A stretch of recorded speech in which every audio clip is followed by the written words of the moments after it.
Kita takut untuk membawa agama ke dalam politik. Yang sekarang disebut jangan bawa agama ke dalam politik.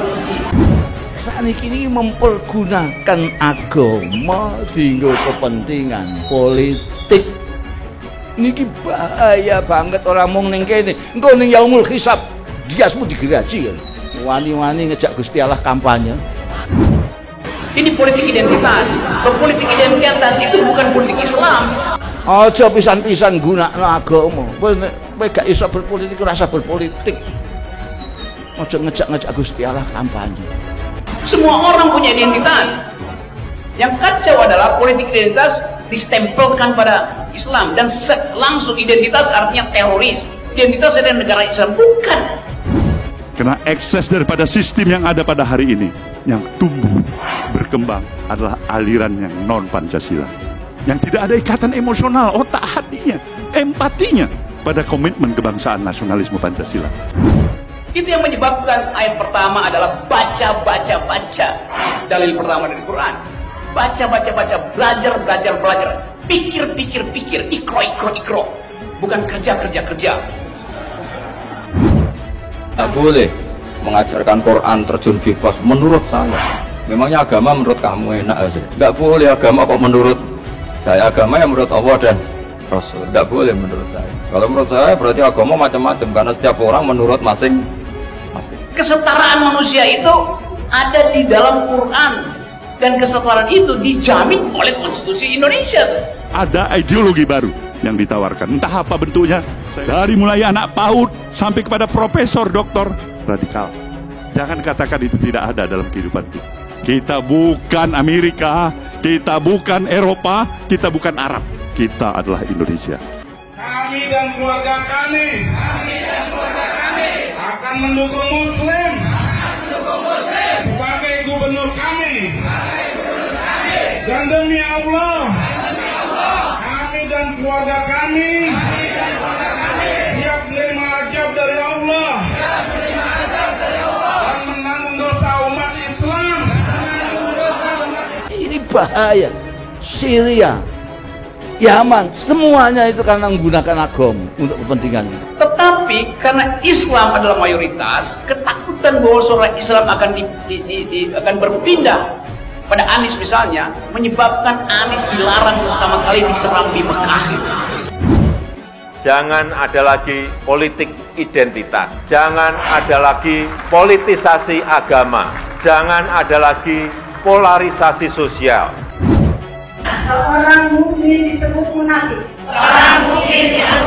Yang menjadikan orang kafir. Sebagai pemimpin. Ancaman Allah. Munafik dan kafir. Masuk dalam neraka jahanam. Dengan ini kami mendeklarasikan diri.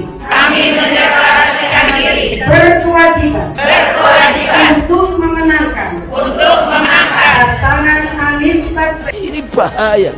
Syria, Yaman, semuanya itu karena menggunakan agama untuk kepentingan. Dalil pertama yang saya tahu, dan saya kira bagian yang paling penting tadi adalah perintah untuk berjihad. Berjihad artinya menghalangi keburukan dan mengupayakan tidak bertambahnya kejahatan. Itu pekerjaan saya. Bahaya sekali nafsirkan Quran tanpa ilmu, sampai ada ancaman man fassarul Quran bi ra'yihi falyatabawa maq'adahu. Nah, orang yang menafsirkan Quran dengan semaunya sendiri, maka sama juga pesan satu tiket. Padahal Anies adalah Muslim, memang dia Muslim. Kenapa mesti dikait-kaitkan? Memang faktanya itu mayoritas Indonesia adalah Muslim. Jika kita menggunakan isu agama, isu etnis dalam sebuah kompetisi calon presiden, yang mendadak kita menentukan pilihan berdasarkan faktor-faktor dugaan hasil kampanye hitam yang kemudian dijadikan patokan untuk memilih. Menurut saya ini salah. Engkau 5 tahunan noneh. Engkau kowe nek golek dalil dan dalilmu berlawanan kalau dalilmu saiki diguyu wong. Mergo sakniki ana screenshot. Saiki sampean dalil mergo kepentingan sampean sesaat saat ini, dalilnya ini. Karena dalil tadi mencintai manusia itu melampaui semua strategi politik. Matan lil alam.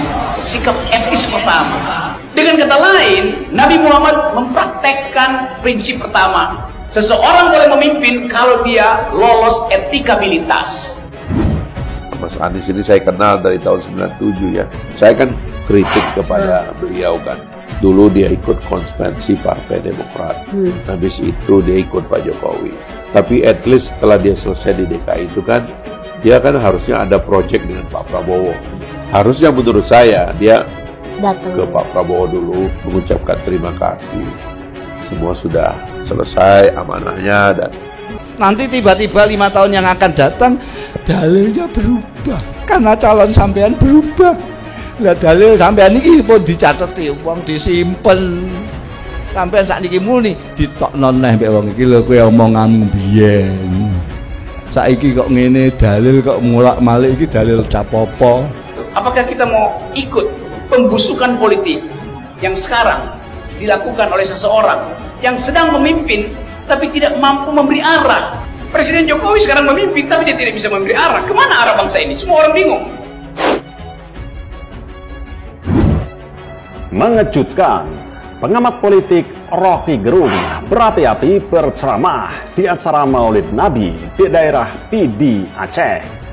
Sebelumnya, Rocky melalui akun YouTube miliknya bersama Her Subuna Arif memang telah berencana lebih pilih mengisi ceramah di wilayah Barat Sumatera sebagai alasan tidak memenuhi undangan untuk hadir dalam pernikahan putra bungsu Presiden Joko Widodo, Kaisang Pangarep dan Erina Gudono di Solo. Jadi ini satu pesta yang di dalamnya ada kegembiraan tapi ada satire, bahkan ada misteri karena menganggap bahwa berlebihan pada saat yang sama ada kesulitan ekonomi rakyat, ada bencana, tapi sebagai kompleksitas dari sebuah peristiwa perkawinan yang dibungkus oleh banyak isu politik. Undangan ceramah itu disampaikan oleh komunitas masyarakat Tanjung Aceh yang mengundang Rocky Gerung mengisi ceramah dalam kepemimpinan Nabi Muhammad dan permasalahan sosial saat ini. Di sana Aceh akan bicara bagaimana tentang keadilan, ketakwaan dan mengaitkan dengan permasalahan sosial saat ini. Saya pikir ini menarik, ujar Rocky Gerung. Kalau saya memang nggak hadir karena ada acara Maulidan itu, saya mesti kasih ceramah publik di semua acara. Oh iya betul. Ya. Itu menarik itu karena orang mengundang saya untuk membicarakan masalah sosial di dalam momen perayaan hari khusus bagi umat Islam, yaitu Maulid Nabi. Karena itu Rocky sebut tidak bisa menghadiri acara Jokowi di Solo. Ceramah mengenai keadilan sosial, saya ambil koneksi kepemimpinan Nabi sekaligus kelangkaan etika kepemimpinan di sebuah negara. Sambungnya. Tapi itu hal yang bagi saya itu unik, karena itu saya pasti nggak akan membatalkan undangan awal itu dibandingkan dengan undangan dari Bapak Jokowi atau keluarganya soal perkawinan. Jadi persaingan politik itu kemudian masuk sebagai bagian dari analisis netizen terhadap peristiwa perkawinan. Berdasarkan penelusuran diketahui, Gayah Baldatul Mubarakah Al-Aziziyah, Gampong Kandang, Kecamatan Kembang Tanjung, Kabupaten Pidi, menggelar Maulid Akbar pada Senin 12 Desember 2022. Ini satu penghargaan luar biasa. Dipasangkan sesuatu yang akan saya ingat terus, bahwa saya pernah ada di dalam sebuah komunitas Kembang Tanjung. Menurut panitia yang diketuai oleh TGK Edi Kurniawan Abdullah, di acara Maulid ini diadakan pengajian akbar yang diisi oleh salah satu ulama dan dai kondang ternama. Ternyata salah satunya adalah Rocky Gerung ini.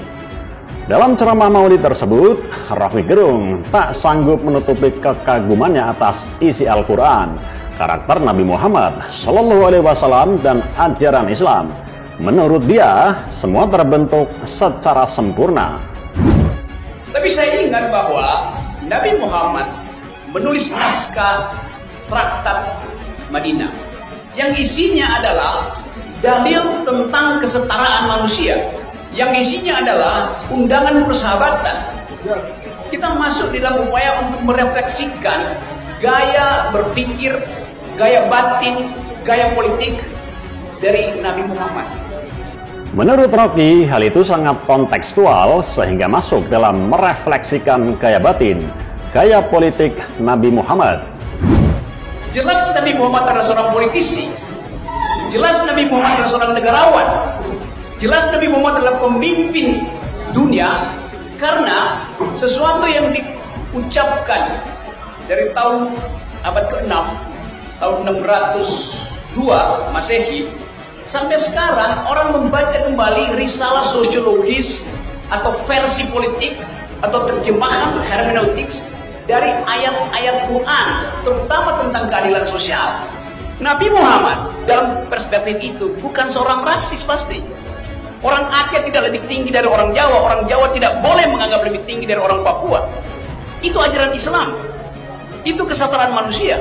Itu khutbah terakhir dari Nabi Muhammad. Rocky yang tampil dengan mengenakan kopiah hitam itu juga memberikan ceramahnya mengenai pemimpin saat ini untuk kembali pada moral. Menurutnya, Al-Quran menjadi pegangan hidup manusia, khususnya bagi para pemimpin.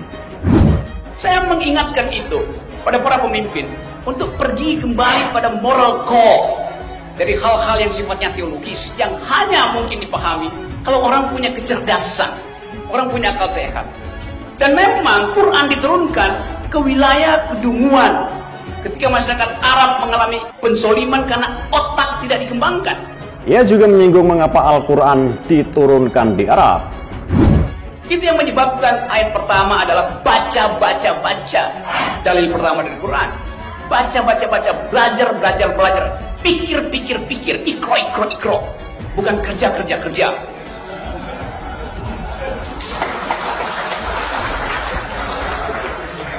Karena kita tidak melihat satu kemampuan yang setara dengan apa yang dilakukan Nabi Muhammad di masa itu. Dan jihad anti kedunguan itu yang seharusnya kita sosialisasikan di Indonesia. Menurut Rocky, Indonesia adalah negara paling dungu di dunia dan hanya di era Presiden Jokowi era kedunguan itu ada. Indonesia itu adalah negara paling dungu. IQ-nya cuma 70%. Lalu orang marah, kok Pak Rocky bilang begini? Statistik dunia mengatakan Indonesia itu negara dungu. Tapi orang akan tanya di era siapa ada kemiskinan, ada disparitas, ada stunting, ada kedunguan? Ya di era Presiden Jokowi, itu faktanya. Kita nggak ngarang-ngarang. Rocky juga mengungkapkan pembelaannya kepada Anies Baswedan yang sejauh ini diterpa dengan politik identitas. Kita takut untuk membawa agama ke dalam politik. Yang sekarang disebut, jangan bawa agama ke dalam politik. Ini mempergunakan agama dinggo kepentingan politik. Niki bahaya banget orang mong ning kene. Engko ning yaumul hisab diasmu digeraji kan. Wani-wani ngejak Gusti Allah kampanye. Ini politik identitas. Politik identitas itu bukan politik Islam.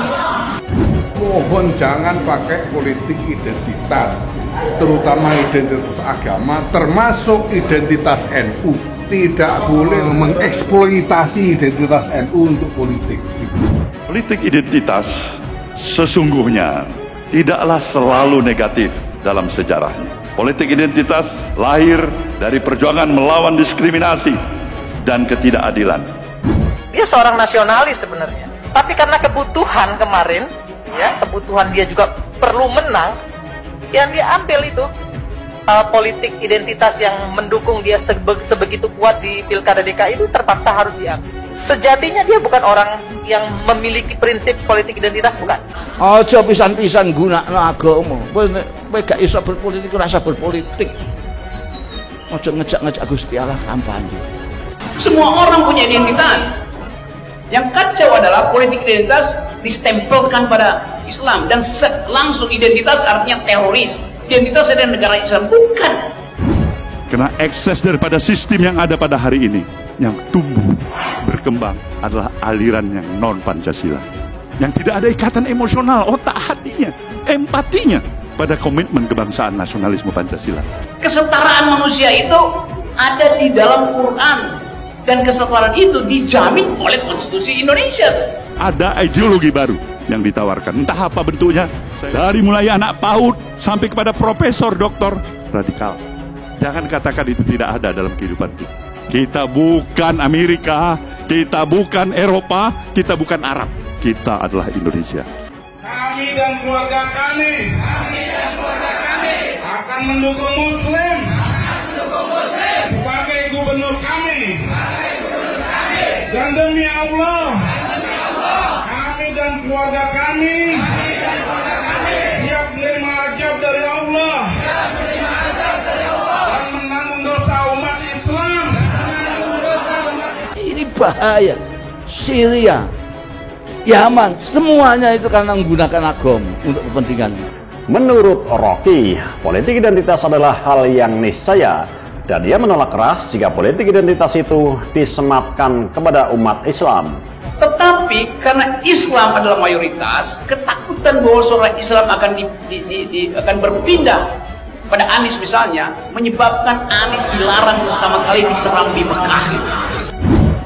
Jangan ada lagi politik identitas, jangan ada lagi politisasi agama, jangan ada lagi polarisasi sosial. Seorang mukmin disebut munafik. Yang menjadikan orang kafir. Sebagai pemimpin. Ancaman Allah. Munafik dan kafir. Masuk dalam neraka jahanam. Dengan ini kami mendeklarasikan diri. Berkewajiban untuk memenangkan pasangan Anies Baswedan. Ini bahaya. Syria, Yaman, semuanya itu karena menggunakan agama untuk kepentingan. Padahal Anies adalah Muslim, memang dia Muslim. Kenapa mesti dikait-kaitkan? Memang faktanya itu mayoritas Indonesia adalah Muslim. Karena Jokowi dianggap bukan seorang Muslim. Isu yang diarahkan sebenarnya isu yang menjadi kelemahannya Prabowo. Prabowo justru dari keluarga yang tidak semua saudaranya beragama Islam. Jika kita menggunakan isu agama, isu etnis dalam sebuah kompetisi calon presiden, yang mendadak kita menentukan pilihan berdasarkan faktor-faktor dugaan hasil kampanye hitam yang kemudian dijadikan patokan untuk memilih. Menurut saya ini salah. Engkau 5 tahunan noneh. Engkau kowe nek golek dalil dan dalilmu berlawanan kalau dalilmu saiki diguyu wong. Mergo sakniki ana screenshot. Saiki sampean dalil mergo kepentingan sampean sesaat-saat ini, dalilnya ini. Lebih lanjut, Rocky mengungkapkan agar kita meneladani prinsip yang dipraktikkan oleh Nabi Muhammad SAW bahwa etikabilitas adalah syarat mutlak untuk seseorang menjadi pemimpin. Karena dalil tadi mencintai manusia itu melampaui semua strategi politik. Matan lil alam. Sikap etis pertama. Dengan kata lain, Nabi Muhammad mempraktekkan prinsip pertama. Seseorang boleh memimpin kalau dia lolos etikabilitas. Mas Anies ini saya kenal dari tahun 97 ya. Saya kan kritik kepada beliau kan. Dulu dia ikut konvensi Partai Demokrat. Habis itu dia ikut Pak Jokowi. Tapi at least setelah dia selesai di DKI itu kan, dia kan harusnya ada project dengan Pak Prabowo. Harusnya menurut saya dia datang ke Pak Prabowo dulu mengucapkan terima kasih.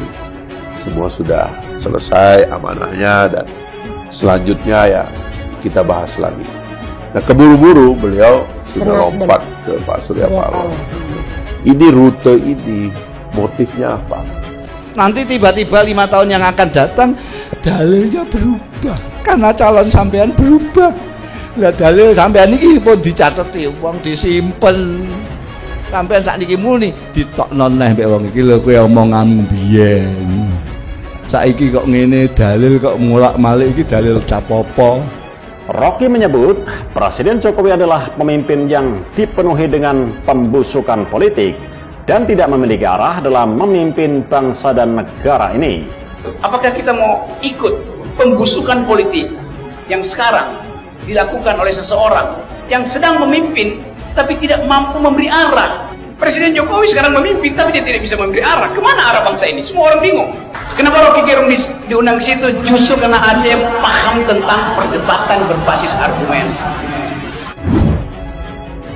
Alhamdulillah, Mas, saya ingin sampaikan terima kasih, dan juga saya sampaikan terima kasih atas doanya, atas dukungannya yang selama ini diberikan. Banyak hal yang terjadi di Jakarta ini. Hari ini, malam ini istimewa. Allah izinkan kita berkunjung ke rumah Gubernur DKI Jakarta, Pak Anies Baswedan. Terima kasih Pak Anies atas. Sudah jelas sekali di Al-Maidah cara memilih pemimpinnya, dan mudah-mudahan kita sudah konsisten setelah ini tidak akan memilih pemimpin kafir. Siap? Yang saya hormati Sohibul Bait dan Bapak Ibu semua yang hadir di tempat ini, satu saat akan bisa bercerita pada anak-anak Bapak Ibu semua. Ayah, Ibu, saat Jakarta 2016-2017 harus mengambil keputusan, saat Jakarta dalam suasana gonjang-ganjing, Bapak Ibu di mana? Dan Bapak Ibu semua bisa menceritakan, saya hadir di setiap pergerakan untuk mengembalikan keadilan di Jakarta ini.